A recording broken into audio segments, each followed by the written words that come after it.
अस्सलाम वालेकुम व्यूवर्स। आज हम टेंथ क्लास चैप्टर नंबर 9 और लेक्चर नंबर 3 डिस्कस करेंगे, जिसका टॉपिक है लॉ ऑफ मास एक्शन। ये जो टॉपिक है पेपर के पॉइंट ऑफ व्यू से बड़ा इंपॉर्टेंट है, as a short question, as a long question, तो इसलिए आपने इसको अच्छी तरह तैयार करना है। सबसे पहले हम देखते हैं इसको इंट्रोड्यूस किसने करवाया था। दो वेजेरियन साइंटिस्ट थे, गोल्डबर्ग एंड पीटर वेग। इन्होंने काफ़ी रिवर्सिबल रिएक्शन पे काम किया था, तो एट लास्ट 1869 पे इन्होंने इस लॉ को इंट्रोड्यूस करवाया था। इसकी डेफिनेशन की तरफ चलते हैं। तो इसकी डेफिनेशन के मैंने 2 पॉइंट बनाए हैं ताकि आपको समझ आ सके। सबसे पहला पॉइंट ये है, the rate at which a substance react is directly proportional to its active mass.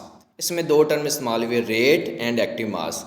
Rate mean speed and active mass मतलब होता है कोई भी मास जो कि केमिकल रिएक्शन में टेक पार्ट करता है, उसको हम एक्टिव मास कहते हैं, मतलब नंबर ऑफ मोल्स, इस तरह भी आप कह सकते हैं।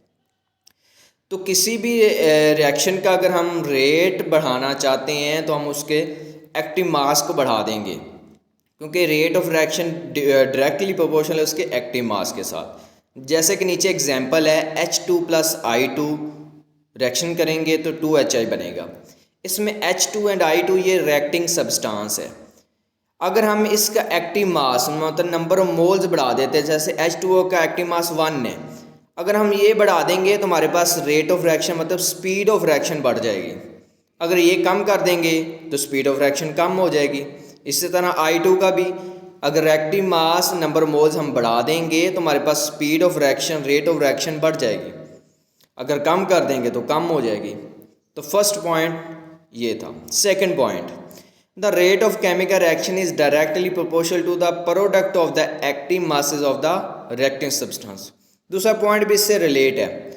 पहले पॉइंट में हमने इंडिविजुअल बात की थी, एक एक रिएक्टिंग सब्सटेंस की बात की। अब उन्होंने कहा है प्रोडक्ट मतलब होल रिएक्टिंग सब्सटेंस, मुकम्मल रिएक्शन की बात कर रहे हैं हम। मतलब कि जो हमारे पास टोटल रिएक्टिंग सब्सटेंस मतलब H2 + I2 ये हमारे पास टोटल है, प्रोडक्ट है हमारे पास रिएक्टिंग सब्सटेंस का। इन दोनों का अगर हम एक्टिव मास बढ़ा देंगे तो हमारे पास रेट ऑफ रिएक्शन बढ़ जाएगा। अगर हम कम कर देंगे तो हमारे पास रेट ऑफ रिएक्शन कम हो जाएगा। तो दोनों पॉइंट का मतलब एक ही है, मगर उसमें हमने इंडिविजुअल बात की, अलग-अलग बात की, H2 की अलग बात की, I2 की अलग बात की। सेकंड में हमने होल की बात की है, क्योंकि उन्होंने कहा है product of active mass of the reacting substance. Main के जो हमारे पास एक्टिव रिएक्टिंग सब्सटेंस है ना, जो चीज़ें रिएक्ट कर रही हैं उनका जो प्रोडक्ट है, उनका मतलब टोटल, उनका जो एक्टिव मास होगा उसको बढ़ाने से हमारे पास स्पीड ऑफ रिएक्शन मतलब रेट ऑफ रिएक्शन बढ़ जाएगा। जी आगे 2 टर्म जो इस इन्होंने इधर इस्तेमाल हुई हैं, rate of reaction mean speed of reaction, और दूसरे नंबर पे जो टर्म इस्तेमाल हुई है एक्टिव मास। तो एक्टिव मास का मतलब क्या होता है, mass of any reaction that can take part in a chemical reaction. मतलब किसी भी रिएक्शन का कोई मास जो कि उस केमिकल रिएक्शन में टेक पार्ट कर रहा है, उस केमिकल रिएक्शन में हिस्सा ले रहा है, तो वो हमारे पास हो गया एक्टिव मास। फॉर एग्जांपल मैंने नीचे एक केमिकल रिएक्शन लिखा है, 2H2O + O2 मिलके 2H2O बना रहे हैं। इसमें देखो हाइड्रोजन के 2 नंबर ऑफ मोल्स और ऑक्सीजन का 1, ये टेक पार्ट कर रहे हैं, हिस्सा ले रहे हैं, तो ये इसका क्या होगा, एक्टिव मास होगा। हाइड्रोजन के 2 और ऑक्सीजन का 1, तो ये इन दोनों के क्या हो जाएगा, एक्टिव मास हो जाएगा। इसको हम मोलर कंसंट्रेशन कंसीडर करते हैं। इसको अगर हम बात करें डिनोट करने की, एक्सप्रेस करने की, तो हम इसको स्क्वायर ब्रैकेट से एक्सप्रेस करते हैं। और इसके अगर यूनिट की बात करें तो उसका यूनिट होता है मोल पर डेसीमीटर क्यूब। तो ये इसका एक्टिव मास का थोड़ा था तारुफ था, ताकि आपको पता चल जाए एक्टिव मास क्या होता है और रेट ऑफ रिएक्शन क्या होता है। आगे हम इसको जनरल रिएक्शन से एक्सप्लेन करते हैं। जैसे कि जनरल रिएक्शन हमारे पास है A + B C + D, मतलब 2 रिएक्ट सब्सटेंस कर रही हैं और आगे से हमारे पास प्रोडक्ट बन रहे हैं। ये जो मैंने स्मॉल लिखे हुए हैं अल्फ़ाबेट, मतलब A छोटा b, इधर छोटा c, उधर छोटा d, ये है नंबर ऑफ मोल्स मतलब एक्टिव मास। अगर आगे हम बात कर रहे हैं, जब ऊपर आप देख रहे हैं कि एक फॉरवर्ड एक्शन जा रहा है, एक रिवर्स जा रहा है। हम फॉरवर्ड को अब सेपरेट देखते हैं और रिवर्स को सेपरेट देखते हैं।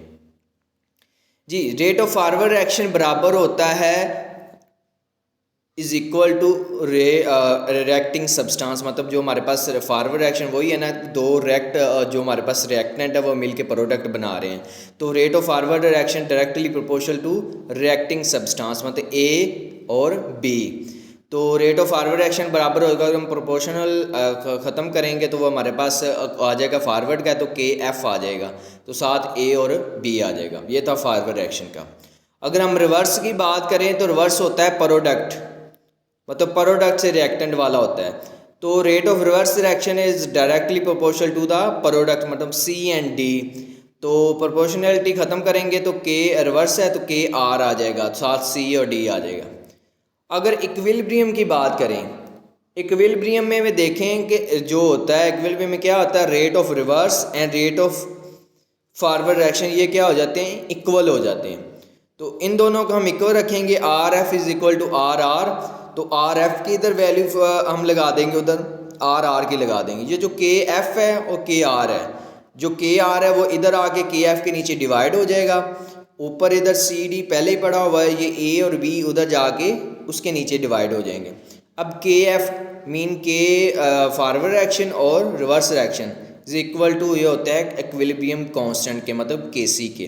तो हम के एफ और के आर की जगह से के सी लगा देंगे, तो ये हमारे पास इक्विलिब्रियम कांस्टेंट आ जाएगा। नीचे एक पॉइंट लिखा है, ये जो हमारे पास लॉ ऑफ मास एक्शन ये हमें बताता है, डिस्क्राइब करता है, रिलेशनशिप बताता है, किस किस के दरमियान रिलेशनशिप बताता है, active masses of reactant and rate of reaction के। मतलब एक्टिव मास का और रेट ऑफ रिएक्शन बताता है कि एक्टिव मास बढ़ाने से rate of reaction, speed of reaction बढ़ जाएगी, एक्टिव मास कम करने से स्पीड ऑफ रिएक्शन मतलब रेट ऑफ रिएक्शन कम हो जाएगा। आगे बुक के मुताबिक उन्होंने डेरिवेशन दी हुई है, जो पिछली हमने डेरिवेशन की है बिल्कुल सेम वही डेरिवेशन उन्होंने हमारे पास इक्विलिब्रियम कांस्टेंट के लिए दी हुई है, ताकि आगे हमें कोई भी केमिकल रिएक्शन दे दिया जाए तो हम उसकी केसी निकाल सकें। वही बात है, जनरल रिएक्शन लिखा हुआ है ए बी और आगे से प्रोडक्ट सी डी, साथ उनके नंबर मोल्स एक्टिव मास भी लिखे हुए हैं। नीचे एक बात लिखी गई, बात वही है जो हमने पीछे डिस्कस की है, the rate of chemical reaction is directly proportional to the product of molar concentration. मतलब जो रेट ऑफ केमिकल रिएक्शन वो डायरेक्टली प्रोपोर्शनल होता है, वो डिपेंड कर रहा होता है प्रोडक्ट के मोलर कंसंट्रेशन पे of its reactant raise to power equal to the number of moles in a chemical reaction. मतलब जो एक्टिव मास उसको हम रेस्ट की पावर करके लिखेंगे और ये डिपेंड कर रहा होता है रेट ऑफ रिएक्शन। मतलब अगर हम एक्टिव मासेस को या नंबर ऑफ मोल्स को बढ़ा देंगे तो रेट ऑफ रिएक्शन बढ़ जाएगा, अगर कम कर देंगे तो कम हो जाएगा। वही फॉरवर्ड रिएक्शन का लिखा हुआ है, वही रिवर्स रिएक्शन का लिखा हुआ है, जैसे पीछे इक्विलिब्रियम भी ये दोनों इक्वल हो जाएंगे, के एफ और के आर इक्वल टू के सी हो जाएगा। ये जनरल था। अगर हमें पेपर में भी दे देते हैं, पेपर में काफ़ी बार आया हुआ है कि हमें कोई जनरल रिएक्शन दे देते हैं, कोई भी केमिकल रिएक्शन दे देते हैं, वो कहते हैं इसका इक्विलिब्रियम कांस्टेंट लिखें। तो कोई भी आ जाए, फॉर एग्जांपल N2 + O2 है तो 2NO है बनेगा हमारे पास, ये हमारे पास केमिकल रिएक्शन। अब हमने फॉरवर्ड लिखना है, फॉरवर्ड में हमें आपको पता हम रिएक्ट लिखते हैं, रिएक्टेंट लिखते हैं, जो चीज़ें आपस में रिएक्ट कर रही हैं वो रिएक्टेंट है। RF is equal to KF, के मतलब N2 और O2।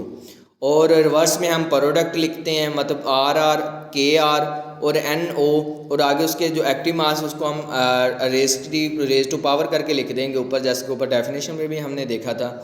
तो जो KF और KR बराबर KC की हो जाएगा वो डायरेक्टली लिखा हुआ है, ऊपर प्रोडक्ट नीचे रिएक्टेंट। तो ये हम किसी भी केमिकल रिएक्शन का हम इक्विलिब्रियम कांस्टेंट लिख सकते हैं। कोई भी आपको आ जाए तो सिंपली आपने पहले फॉरवर्ड रिएक्शन लिखना है और उसके बाद रिवर्स रिएक्शन लिखना है, उसके बाद उसको केसी के एक और आके ऊपर प्रोडक्ट नीचे रिएक्टेंट। तो ये आपको मैंने इक्विलिब्रियम कांस्टेंट के बारे में डेरिवेशन भी और लॉ ऑफ मास एक्शन भी हमने डिस्कस किया। इसके मतलब आपको कोई भी क्वेश्चन हो तो आप इनबॉक्स में पूछ सकते हैं। तो इंशाल्लाह नेक्स्ट हम लेक्चर में दोबारा मुलाकात करेंगे। आज के लिए इतना ही। अल्लाह हाफिज़।